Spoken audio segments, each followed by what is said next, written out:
Улс орон ард түмнүүдийг дундуур нь хуваан тусгаарлаж, амьтарч бодрохын аргагүй хүчрхэг хан хэрмийг босгосон хар бараан өдөр байхад өөрийн ирэхгүй нурж унах гэгэн өдөр бас ирдэг байжээ.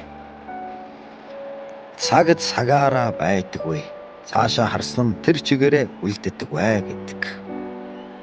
Берлиний нүсэр бетон ханыг хөгшин залуу хүүхэд багчуудгүй гартаа алах сүх аль таарлцснаа барьцгаан уухай хашгиран нурааж эхэлсэн тэр нэгэн өдөр. Хүмүүсийн царайнаас үдсэн ядсан, хорсон, зансан, цөсөн хавиргаан дэлссэн яахаас ч уцахгүй эрс шийдмэг байдал илт тодорно.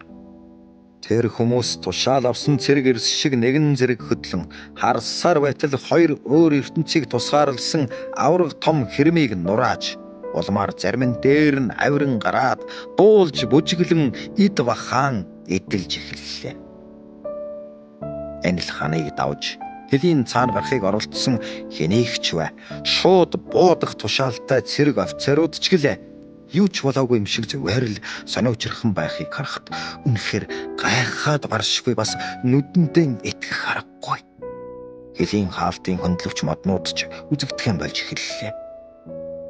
Энэ ханыг нураагаатхаа гэж хинж тушаал өгөөгүй бас хиндэж хөлс мөнгө төлөөгүй атал тэр олон хүн яг л нэг хүн мэт уухайлан дайрахыг харахад элэг нэгтэн лүгэн нэгдэхийг зорьсон эрх чөлөө ардчлалд тэмүүлсэн эгэл ардын сэтгэлийн дуудлага хангинаж дэсвэр төвчээрийн хүлээс нь яг энэ хананд хүрээд тесэрч дэлбэрч байгаа нь тэр ачаа.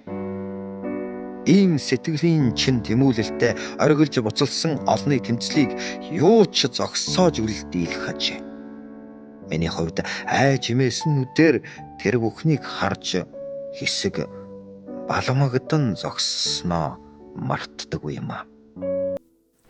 Сонсдог ном эм бүхэд байршлаа.